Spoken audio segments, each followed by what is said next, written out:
Ketika berada di luar kota beberapa waktu lalu, seringkali aku teringat dan rindu dengan lokasi yang akan aku datangi ini. Namanya adalah Gunung Gambar. Di tempat tersebut terdapat sebuah petilasan yang diyakini sebagai petilasan dari Pangeran Sambernyowo.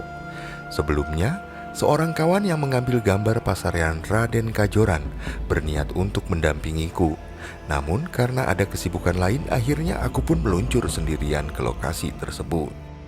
Gunung Gambar bisa dicapai melalui jalur dari arah Klaten, namun juga bisa ditempuh dari arah Wonosari.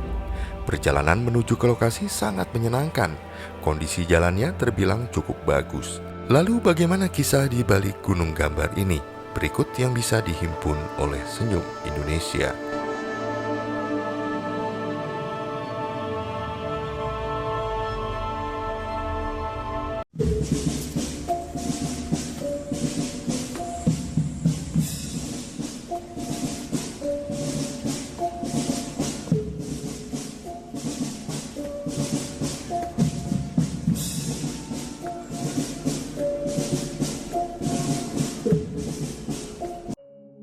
Karena dinilai terlalu berlawanan dengan pihak VOC, Pangeran Aryo Mangkunegoro kemudian diasingkan ke Sri Lanka dan lalu dipindahkan ke Cape Town, Afrika Selatan serta meninggal di pengasingan.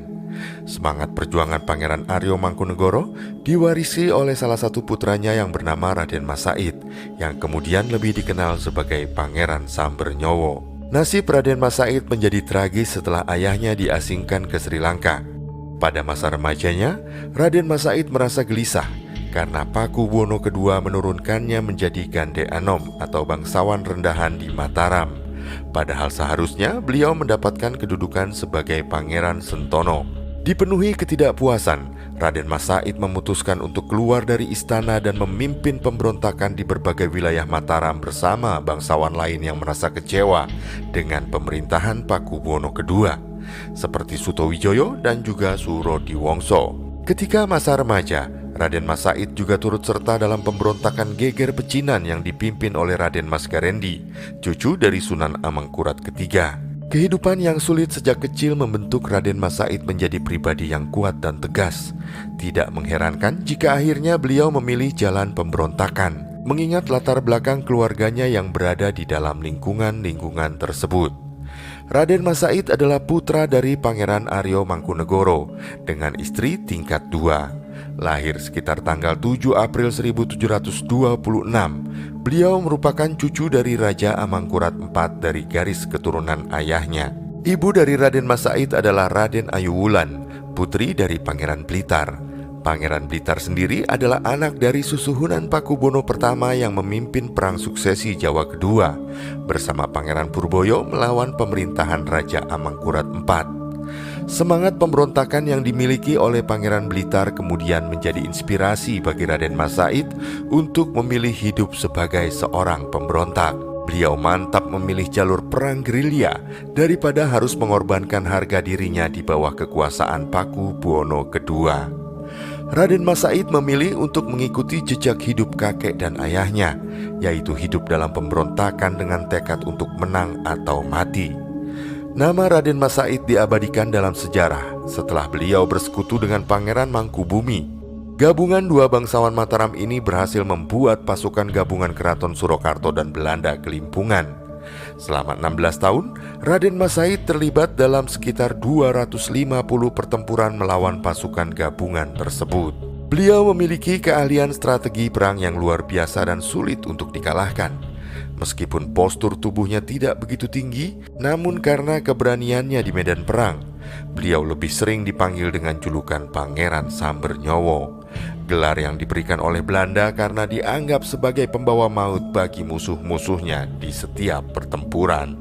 Perang yang sengit antara Pangeran Mangkubumi dan Raden Mas Said melawan Surakarta dan Belanda berakhir dengan ditandatanganinya Perjanjian Giyanti pada tahun 1755. Perjanjian ini membagi kerajaan Mataram menjadi dua bagian, yaitu Kasunanan Surakarta dan Kesultanan Yogyakarta. Pangeran Mangkubumi diberikan wilayah Yogyakarta dan naik tahta sebagai penguasa pertamanya dengan gelar Sultan Hamengkubuwono I. Namun, Perjanjian Giyanti tidak sepenuhnya mengakhiri konflik karena Raden Mas Said tidak merasa puas dengan pembagian wilayah tersebut. Beliau memilih untuk tetap melanjutkan perang, kali ini melawan 3 musuh sekaligus: Keraton Surakarta, Keraton Yogyakarta, dan juga pihak Belanda. Akhirnya perang tersebut resmi berakhir dengan ditandatanganinya Perjanjian Salatiga pada tahun 1757. Dalam perjanjian ini, VOC dan Paku Bono III mengakui Raden Mas Said sebagai Adipati Mangkunegaran dan memberinya status sebagai Pangeran Merdeka dengan gelar Kanjeng Gusti Pangeran Aryo Adipati Mangkunegara I. Nama Kadipaten Mangkunegaran diambil dari nama ayah Raden Mas Said, yaitu Pangeran Aryo Mangkunegoro. Gelar Mangkunegoro kemudian menjadi lambang kekuasaan di Kadipaten Mangkunegaran. Di hamparan perbukitan wilayah Gunung Kidul, terdapat sebuah tempat bernama Gunung Gambar. Sebelumnya lokasi ini bernama Alas Gempol. Gunung Gambar memiliki kisah melalui cerita rakyat turun-temurun. Salah satunya adalah mengenai puncaknya yang menjadi tempat berdiam diri Pangeran Sambernyowo. Meskipun disebut sebagai gunung, namun tepatnya gunung tersebut adalah sebuah bukit. Gunung Gambar memiliki ketinggian sekitar 500 meter di atas permukaan laut, berada di padukuhan Gunung Gambar, Desa Kampung, Kecamatan Ngawen, Kabupaten Gunung Kidul. Nama Gunung Gambar sendiri mengandung arti tempat untuk menggambar. Diketahui dari berbagai literatur, sebelum bergabung dengan Pangeran Mangkubumi, Gunung Gambar menjadi lokasi berdiam diri Pangeran Sambernyowo. Kedatangan Pangeran Sambernyowo ke tempat yang dahulu bernama Gempol ini bermula atas perasaan sakit hatinya kepada penjajah Belanda. Belanda telah menculik Pangeran Aryo Mangkunegoro dan mengasingkannya hingga wafat. Pangeran Sambernyowo meneruskan perjuangan melawan penjajah. Beliau kemudian pergi ke Gunung Gambar ini. Beliau hendak meminta bantuan Ki Demang Singodikoro. Pangeran Sambernyowo kemudian diminta melakukan meditasi di petilasan tempat moksanya Ki Gading Mas, anak Prabu Brawijaya V yang menjadi leluhur masyarakat Ngawen. Selain melakukan meditasi, Raden Mas Said juga menyusun strategi perang terhadap Belanda. Strategi perang tersebut dituangkan dalam sebuah peta yang digambar pada sebongkah batu yang memiliki permukaan datar. Peristiwa tersebut yang melatar belakangi penamaan bukit ini menjadi Gunung Gambar. Petilasan Gunung Gambar dianggap sebagai salah satu bagian sejarah perlawanan terhadap Belanda. Spirit yang digelorakan Pangeran Sambernyowo ini sangat membekas bagi masyarakat Gunung Kidul, khususnya di Kecamatan Ngawen.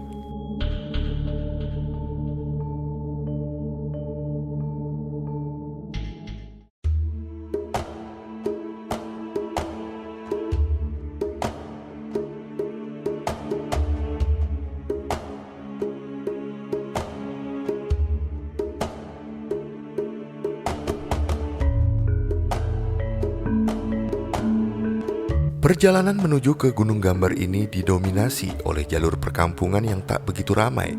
Di kanan dan kiri jalan kadangkala melintasi hutan jati dan juga perkebunan warga. Namun, alangkah baiknya memastikan kondisi kendaraan yang digunakan dalam kondisi prima. Sebab ketika mendekati area lokasi Gunung Gambar, jalur akan didominasi dengan tanjakan yang cukup ekstrim.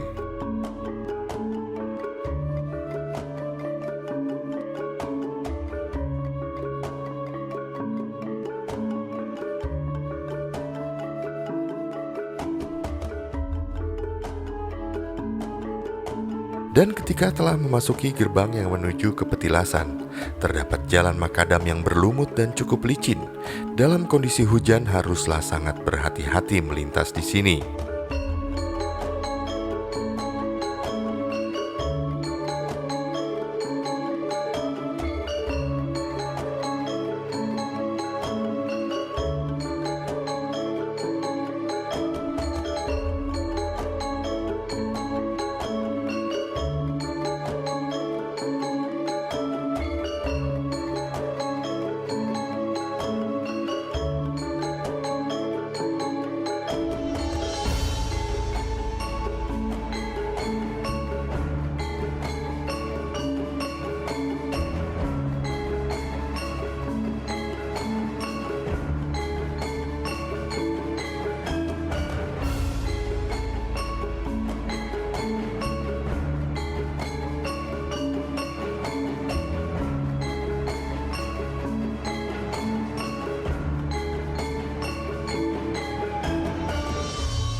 Dan akhirnya, tibalah aku di area menuju puncak petilasan.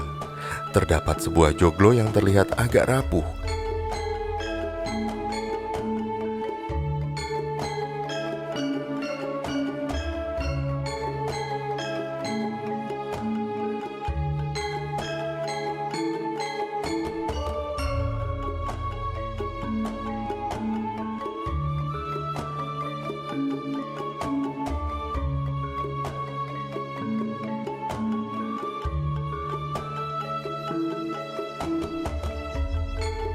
Ribuan capung menyambutku sejak dari gapura lokasi tadi. Namun sayang, kamera HP-ku yang tak begitu canggih ini tak dapat menangkap gambar seluruhnya.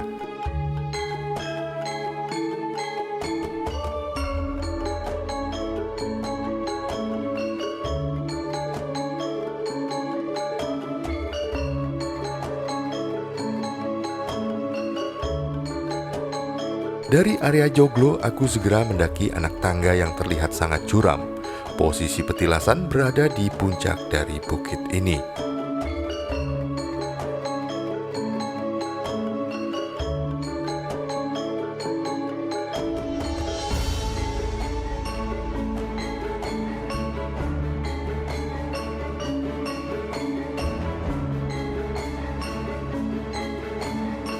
Keterjalan anak tangga ini cukup lumayan menguras nafasku, tapi udara sejuk dan suara burung-burung sangat menghibur dan membuatku melupakan dengkul yang mulai terasa nyut-nyutan.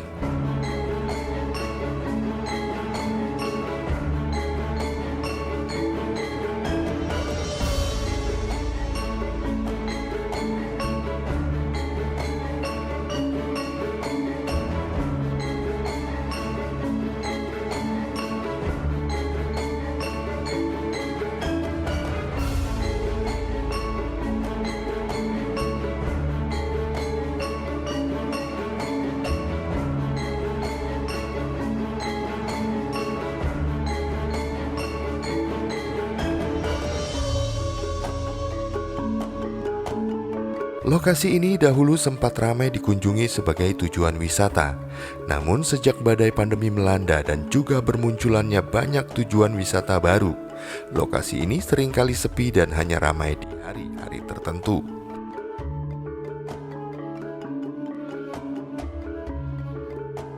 Sesampai di puncak bukit, aku disambut bebatuan yang sangat indah. Namun bila berkunjung ke sini, harap sangat berhati-hati karena bebatuan ini sangat licin dan sekeliling bebatuan ini langsung menuju ke jurang yang sangat curam.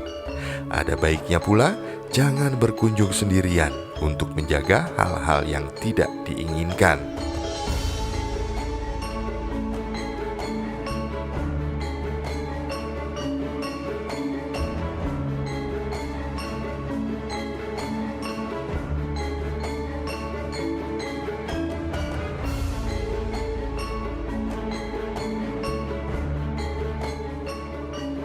Aku pun terus menuju ke bagian ujung dari puncak Gunung Gambar.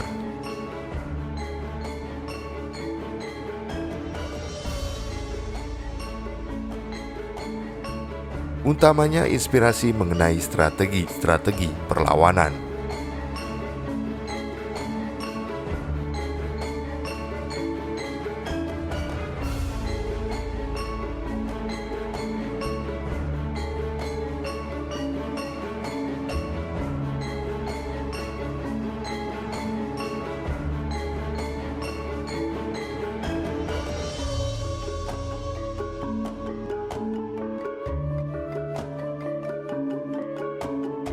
Aku pun turut berdiam diri di lokasi ini, menikmati desiran angin sejuk yang sangat nyaman menenangkan.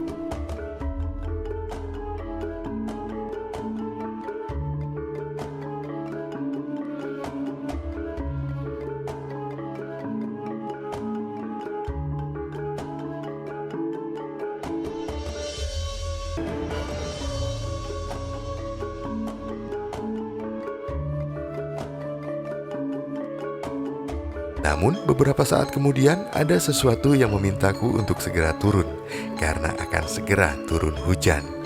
Aku pun bergegas untuk pergi dan memang setibanya aku di joglo bagian bawah, hujan turun dengan derasnya. Terima kasih Sang Maha Gusti untuk kesempatan bisa singgah kembali ke Gunung Gambar yang luar biasa ini.